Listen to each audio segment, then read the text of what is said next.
Singapore, एक छोटा सा द्वीप जो कभी मलेशिया का हिस्सा था, आज दुनिया का सबसे अमीर और चमकदार देश बन चुका है। गगनचुंबी इमारतें, बेदाग सड़कें और लग्जरी का ठिकाना, यह शहर राज्य अपने आप में एक चमत्कार है। 1965 में जब सिंगापुर मलेशिया से अलग हुआ, तब यह एक गरीब, संसाधन विहीन मछुआरा गांव था। लेकिन महज कुछ दशकों में इसने दुनिया को दिखा दिया कि इच्छा शक्ति और रणनीति क्या कर सकती है। आखिर कैसे सिंगापुर इतना बेतहाशा अमीर बना? क्या यह सिर्फ व्यापार की वजह से है या इसके पीछे कोई जादुई फॉर्मूला है? आइए इस छोटे से देश की बड़ी कहानी में गोता लगाएं और जानें कि सिंगापुर ने अमीरी का यह रास्ता कैसे बनाया। सिंगापुर की कहानी 1819 से शुरू होती है, जब ब्रिटिश व्यापारी सर स्टैमफोर्ड रैफल्स ने इसे ब्रिटिश ईस्ट इंडिया कंपनी के लिए एक व्यापारिक केंद्र बनाया। सिंगापुर की रणनीतिक स्थिति दक्षिण पूर्व एशिया में मलक्का जलडमरू मध्य के पास ने इसे भारत, चीन और यूरोप के बीच व्यापार का प्रवेश द्वार बनाया। 19वीं सदी में यह मसालों, रबर और टिन का हब बन गया। लेकिन 1965 में जब सिंगापुर मलेशिया से अलग हुआ, तो इसके पास न संसाधन थे, न कृषि योग्य भूमि और न ही बड़ा बाजार। उसकी जनसंख्या 20 लाख थी और प्रति व्यक्ति आय सिर्फ $500 थी। सिंगापुर की किस्मत बदलने का श्रेय जाता है इसके पहले प्रधानमंत्री ली कुआन यू को, जिन्हें सिंगापुर का जनक कहा जाता है। 1965 से 1990 तक ली ने सिंगापुर को एक गरीब द्वीप से वैश्विक आर्थिक शक्ति में बदला।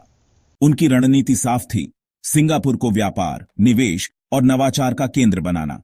सबसे पहले उन्होंने भ्रष्टाचार पर जीरो टॉलरेंस नीति अपनाई। सिंगापुर की सरकार को पारदर्शी और कुशल बनाया गया। 2025 में सिंगापुर भ्रष्टाचार धारणा सूचकांक में दुनिया में तीसरे स्थान पर है। यह भरोसा विदेशी निवेशकों के लिए चुंबक बन गया। दूसरा, सिंगापुर ने अपनी भौगोलिक स्थिति का फायदा उठाया। ली ने सिंगापुर को दुनिया का सबसे बड़ा और सबसे कुशल बंदरगाह बनाया। 1964 में जुरोंग पोर्ट और बाद में पोर्ट ओन ऑफ सिंगापुर ने वैश्विक शिपिंग में क्रांति ला दी। आज सिंगापुर का बंदरगाह दुनिया का दूसरा सबसे व्यस्त बंदरगाह है, जो प्रतिवर्ष 37 मिलियन कंटेनर संभालता है। इसने सिंगापुर को वैश्विक आपूर्ति श्रृंखला का केंद्र बनाया। साथ ही चांगी हवाई अड्डा, जो 2024 में 6 करोड़ यात्रियों को संभाला, ने सिंगापुर को हवाई यात्रा का हब बनाया। तीसरा, सिंगापुर ने विदेशी निवेश को आकर्षित करने के लिए टैक्स हेवन बनाया। 1960 के दशक में सिंगापुर ने कम कॉर्पोरेट टैक्स 17% और टैक्स छूट की पेशकश की। जुरोंग इंडस्ट्रियल एस्टेट जैसे फ्री ट्रेड जोन बनाए गए, जहां विदेशी कंपनियां बिना टैक्स के कारखाने लगा सकती थीं। 1970 के दशक में इंटेल, टेक्सास इंस्ट्रूमेंट्स और एचपी जैसी कंपनियां सिंगापुर आईं। 2025 में 7,000 से ज्यादा बहुराष्ट्रीय कंपनियां सिंगापुर में हैं, जो इसकी जीडीपी का 40% हिस्सा देती हैं। चौथा, सिंगापुर ने शिक्षा और मानव संसाधन पर भारी निवेश किया। ली कुआन यू ने माना कि संसाधनों की कमी को प्रतिभा से पूरा किया जा सकता है। सिंगापुर ने अंग्रेजी आधारित शिक्षा प्रणाली बनाई, जो विज्ञान, गणित और तकनीक पर केंद्रित थी। 2024 में सिंगापुर के स्कूल पीआईएसआर रैंकिंग में शीर्ष पर हैं। National university own of Singapore NUS दुनिया की टॉप 10 यूनिवर्सिटीज में शुमार है। इस शिक्षित कार्यबल ने सिंगापुर को तकनीक और वित्त का केंद्र बनाया। वित्तीय क्षेत्र ने सिंगापुर की अमीरी को नई ऊंचाइयां दी। 1970 के दशक में सिंगापुर ने खुद को एशिया का वित्तीय हब बनाने की ठानी। कम टैक्स, सख्त नियम और भ्रष्टाचार मुक्त माहौल ने बैंकों को आकर्षित किया। 2000 तक सिंगापुर हांगकांग के साथ एशिया का वित्तीय केंद्र बन गया। 2025 में सिंगापुर में 1000 से ज्यादा बैंक और वित्तीय संस्थान हैं, जो $2 ट्रिलियन की संपत्ति संभालते हैं। यहां की स्टॉक एक्सचेंज एसजीएक्स और monetary authority own of Singapore MAS वैश्विक निवेशकों का भरोसा जीत चुके हैं। पर्यटन और रियल एस्टेट भी सिंगापुर की दौलत का बड़ा हिस्सा है।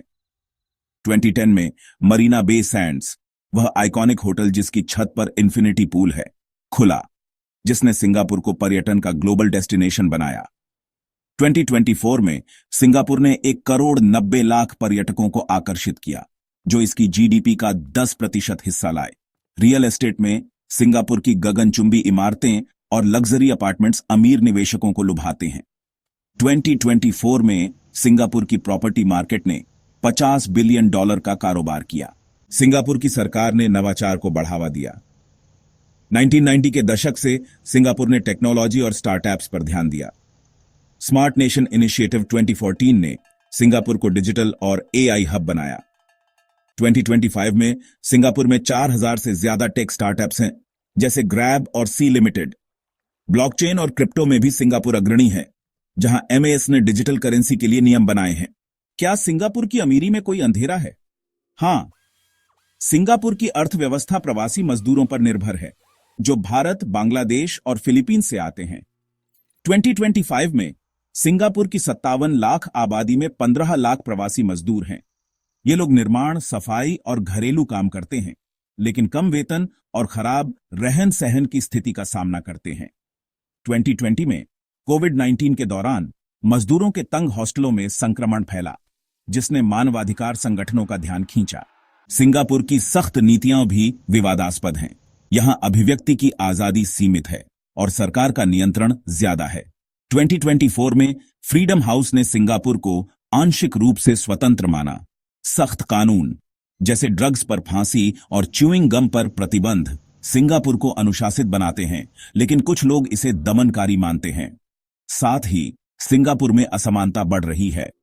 2025 में इसका जिनी कोएफिशिएंट 0.41 है, जो दिखाता है कि अमीरी कुछ लोगों तक सीमित है। सिंगापुर की जीडीपी 2025 में $500 बिलियन है और प्रति व्यक्ति आय $82,000, जो दुनिया में सबसे ज्यादा में से एक है। यह अमीरी तेल या प्राकृतिक संसाधनों से नहीं, बल्कि दूरदर्शी नेतृत्व, रणनीतिक स्थिति और अनुशासित नीतियों से आई। ली कुआन यू ने कहा था, हमारे पास कुछ नहीं था, इसलिए हमें सब कुछ बनाना पड़ा। सिंगापुर ने यह कर दिखाया। लेकिन क्या यह छोटा सा देश अपनी चमक को बरकरार रखेगा, या भविष्य में नई चुनौतियां इसे हिलाएंगी?